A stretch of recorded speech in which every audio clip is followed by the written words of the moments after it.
Ingeta la famille, ingeta bande konanga, ingeta biso tozana makambo awa na bino officiel bokota dossier sur dossier chaîne affaire makambo sur bakambo bande konanga kolala kolamukana ya moto kolala kolamukana makambo kolala kolamukana ya somo kolamuka surtout na ya sukaina bande konanga je m'excuse na ndenge moko ya somo penza mingi makasi. Bonjour, bonsoir et surtout bon après-midi, et cela ne dépendra de l'heure à laquelle bonjour, bonsoir et surtout bon après-midi. Bienvenue surtout sur notre chaîne Kisongi officielle. Bienvenue na balandinyo soyakala. Bienvenue na baonyo so ya sika kande tolobaka toujours et encore.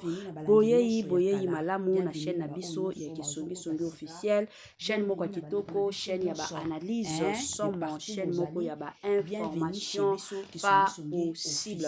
Bande konanga kandenge boyebi so keza mbala liboso ya kokota na chaîne na biso ya Kisongi officielle. En tout cas, tosenga na bino bo s'abonner masi vraiment. Tango bozo s'abonaka bongo bobo sana pete kopikaka sur ngonga ya notification. Malamu ya ngonga wana ezalaka ke à chaque fois que Kisongi officiel aobanotiaka ba vidéo ya sika bokozala directement informé. En tout cas, bossale la biso partage la famille, partage mon combat, partage ezalaka toujours et encore cop na biso. Tolingaka ba partage na bino, to sepelaka pe na ba partage na bino. Ba partage nde salaka ke ba vidéo na biso et tambolaka na ndenge moko ya kitoko. Voilà. Bande konanga, makambo sur makambo, dossier sur dossier, affaire sur affaire concernant notre comédienne à Congo ya Gesho. Bandi ebele bayebi tonton Gesho basepelaka na ndenge ajwaka ye penza alingaka buzoba te tonton Gesho alingaka na ye buzoba te toyebi ke kilelo oyo na monde surtout ya théâtre ebele ya batu surtout bakroni mama kroni fati bakomi kopakola ebele ya bacomédien buzoba mais eza na bacomédien mosusu bayebi ke awa bakotaka te awa penza soki okoti yo moko osimbi moto neti côté ya tonton Gesho en tout cas côté moyen okota côté na ye ekosimba te parce que ye penza asakanaka te alingaka pe buzoba te voilà bandeko na ngai toyaki kolala kana kolamuka na sango mwasi na ye abuti nini ekomeli mwana na bango apres kobota ya mwasi na ye ebele ya bato biso nyonso toyebaki tonton Gesho ntango abalaki mwasi na ye na kombo ya madame Vignel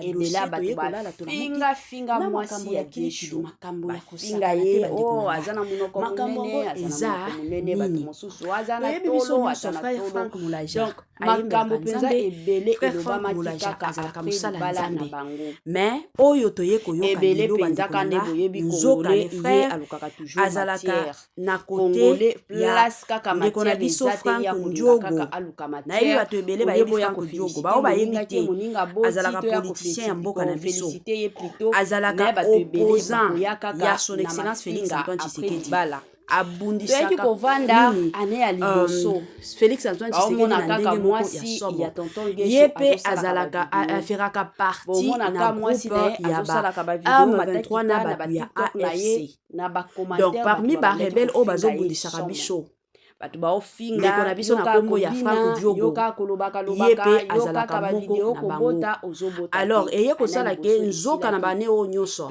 papa na biso Franco Mulaja oyo toyebi mosala nzambe azalaka pe moto azozongela neka bavideo na ye na batiktok Franco Diogo bato ebele kofinga pe bamakambo na ndenge na nga makambo nyonso moi je me rappelle même eza na makambo na poisa tango bakomi kolukali frère Franco Mulaja akomona na wapi bafarenaki bafoto na bango eye kotambola sur les réseaux sociaux bavideo na bango ndenge baparenaki ye na famille na ye basi bakimi bandeko na ngai ezalaki année ya sika solo ya sika agrandissement de troisième jambe kimobali esalaka te mpe eza mokie mama azosepela te na mbetu na gavke elamu soki feti ezongi bamama mpona baproblème ya mabota myome fibro trompe kis règle abondante ménopause ata okomi na 65 ans mama okobota mwana yoka bien dépression maladie mentale autisme ata mwana alobaka te mobulu makasi to mpe alalaka te tozali na solution na gavcare mpona loposo totikali nsima te vergete babengi nduta bouton tache 5 jours ya bamba oteli lokola lilala te uniforme tozali na gamme complet ya kopakola ya injection ya comprime ya suppositoire esengo ezali mama olingi ovindisa tolo pe nsima sans opération benga biso na lombangu papa mama yo oyo otungisama mingi na maladi ya hémorroïde interne to pe externe yoka na 2 jours ya bamba omoni changement ya solo ebongo mpona bokono ya diabète AVC tension to pe obésité gavcare golo solution perte de poids naturellement okokota salle de sport teo na kisi ya comprimé pe injection na gavcare ozongi mobimba baproduit na biso ezali 100% naturel esalemi na baplan na baindustrie ya Allemagne pe Angleterre na gavcare okosepela. La santé n'a pas de prix, la Congolais soki asombi matière asombaka Congolais bafinga mwasi ya gesho la santé na yo mama marraine mobimba okote ya fiel na yo nini yo kutu kobota ozobotaka te ozobotaka te otikali kaka basapologie otikali kaka olataka o mabe bastyle okendaka boye mabe obinaka mabe bafinga mwasi ya gesho yango gavcare ayeli bino ba solution mais nzambe ya bolingo na ye ka ndenge bible eyebisaka biso ke nzambe asalaka makambo nyonso na ngonga na ye nzambe asalaka makambo na ngonga ya bato te mais asalaka makambo nyonso mpenza na ngonga na ye moko soki amoni ke makambo ifo nasala ye moko asali yango soki amoni ke oyo nakosala te ye moko akosala bandeko na nga toye kolala kaka na kolamuka lelo oyo na ba 13h toye kozwa ka sango te mwasi ya gesho nazozonga mpona kosalaka mwa analyse de mariage wana bandeko mosusu oyo bayebaka te gesho la question était simple. Qu'est-ce que les Rwandais n'est pas, ce ne sont pas des enfants du cœur. Bokopesa bango nini, laki bango nini. Congolais yeba. Bokopesa Rwanda nini, bango nde bana si bana bino bozo soutenir nanga. Bokopesa bango nini, bolaki bango nini. Awa bokomi ko dire ko sala apologie à Kinyarwanda. Kinyarwanda déjà ba Congolais. Kinyarwanda c'est des questions que je pose. Répondez à ces questions-là, monsieur Franck Diogo. Soko moni eloko na kosa la koyebisa yo za jona sonene.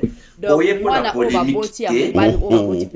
Lolanda soko tuni mukuna tianga mo attendre à expliquer. Mais ça na moni ko zo répondre na mutuna na ngate za droit na ngana zo biso na mutuna na ngai. Mais mutuna ya wana déjà mutuna okopesa bolaki ba Rwandais. Et puis eloko mosusu d'accord. Bokopesa bango nini. Gesho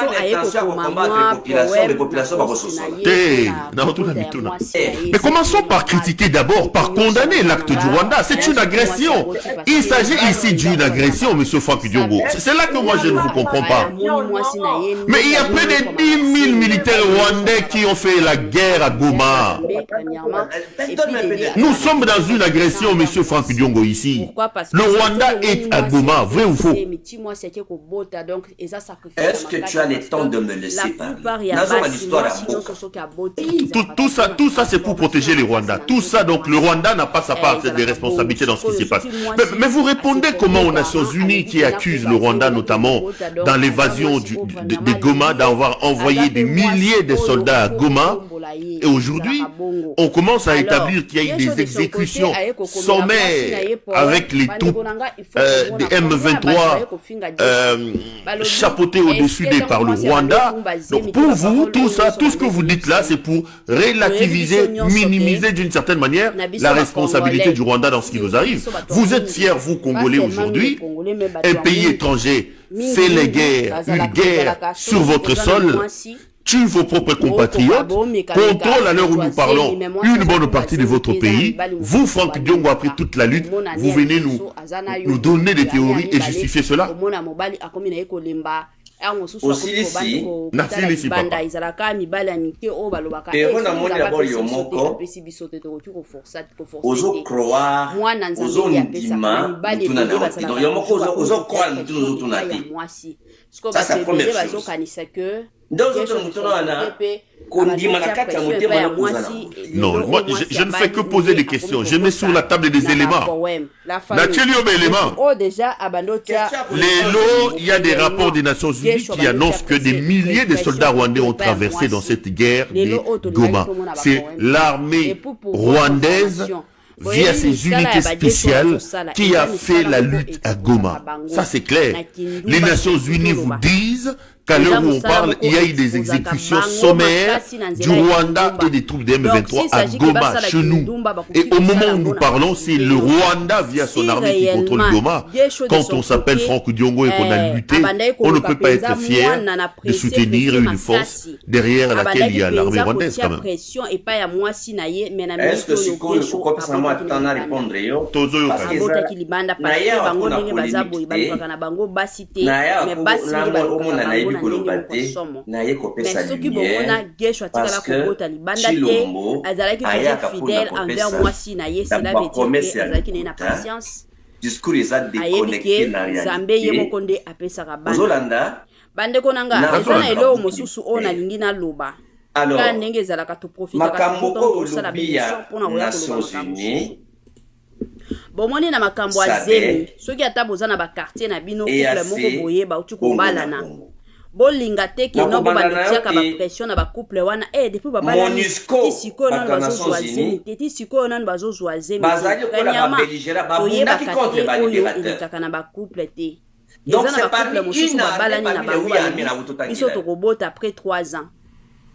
Donc bakoki kovanda na bango botaka bango bavanda basepela baza crédible te elingo lobani no tango bato babala na kaifoka kababota couple na couple ezalaka na oyo solola couple na couple ezalaka na ndenge emonelaka makambo soki bango lobato zoyoka soki tango ozoloba olingo discrédité Nations Unies qui rapporte na bango za lokuta na bango kobota te etali bango ezalaka te ke no bino bobanda kotalelaka ngana kama kakomona pe bato mosusu omoni bakomi na kokonte akomi kokontele bomoni ke bobosali déjà 2 ans de mariage mais attention ezate to bakendo olingana yo ozalaki les peuples congolais ces dossiers à Makassi bazon manipuler les populations congolaises parce que ok allez-y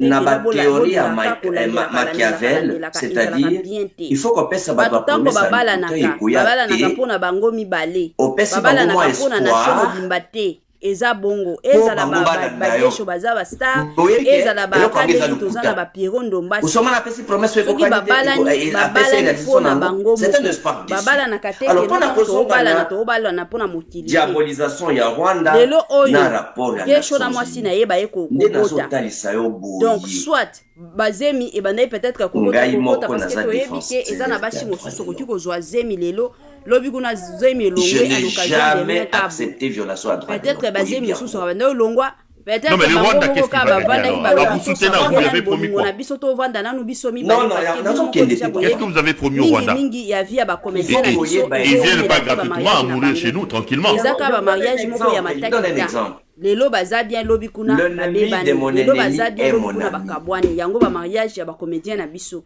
na kote na bango bamonaki ke tozala bien tovanda nanu tozala nanu ensemble te tosepela na bolingo na biso basepeli na bango toutes les rébellions Tshisekedi n'était pas agent du Rwanda, Tshisekedi n'était pas membre de la rébellion. Ce n'est pas parce que je tiens un discours de vérité que tu vas indexer ce que tu veux indexer. Motalinga finga fingi, motalinga loba mabano, quand tu es dans la vérité, tu ne tiens pas compte de ce que les gens vont dire. Je m'assure que tu dois donner la voix aux Congolais, la lumière pour les Congolais marcher. Les peuples n'est pas, on promet quoi? Mais lorsque les gens ont des intérêts communs, aujourd'hui, n'a eu besoin que nous nyoka akoti na ndako chilongo za nyoka moto tu akoya kusunga pona obinga na nyoka na kato na mukuse. Si c'est un sorcier, il faut ya kindoki na ye ngai na kondima ndoki yaka obinga na nyoka. Si c'est un pasteur yaka sambiro bengana nyoka. Si c'est un fou na liboma na ye akubanga nyoka te kindo bengana nyoka. Soko moto ya yebi ke akocha moto milinga wana menda ke zikate ayachi moto. Donc aujourd'hui, les saluts de Congolais, d'abord to bengana nyoka, tuka kutama mandako après. Soko yebi amote. Vous comprenez? Makamba koluka buke émissaire, onde ndoki, onde moyibi, onde motaliboma, ce n'est pas le moment. Ce qui est nécessaire, tout ce ndoki, ça fait 30 ans tokanga ndoki.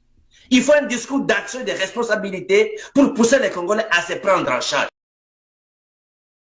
Voilà, nabandi ebela batuto tuko yoka, ebela batuto tuko landa, kande na lobaka toujours et encore. Je m'excuse, eza na makambo mosusu tosalaka ba interview, eza pe na makambo mosusu moye tosala ba interview, eza te pe ekotikala kozala te. Tosala ba commentaire plutôt. Alors, nabandi bino nyonso botu koyoka interview oyo botu kolanda. Na minute oyo frère na biso Frank Molaja aza recherché, bazo lukisa ye bandeko nanga, aza ya kobatama, aza penza ya kokima. Yango basala nzambe finalement bozo lukaka nini, bozo milukelaka nini. Zala musala nzambe, sala musala na yo ya kibonzambe. Ata yango mbongo, balukaka mbongo na makasi boye. Balukaka mbongo na makasi ya boye te. Makambo oyo ya ba politique yango wana bomona lelo oyo couple Coutinho bakoma bilobela lelo na ba réseaux sociaux. Pourquoi? Parce que na kala déjà bakoma ki na bango moko komikotisa na makambo politique. So yo ozalaka pasteur, makambo politique etali yo te. Ndenge pays ezokende yo sambela kaka nzambe atia kimia c'est fini. Okotikala kozala na problème te. Mais soki okozala kaka basali boye bakendaki yo lingi olakisa ke non oyebi nzambe koleka batu nyonso ekozalela yo kaka pasi pe mawa. Voilà. Suka nanga yango yo bandeko nanga bo s'abonner massivement, bo partager les biso vidéo, bo aimer, bo liker ekosala biso malamu mingi. Tokomona na lisusu soki nzambe apesi biso bomoi na ba émission na biso mosusu. Bye bye et à la prochaine.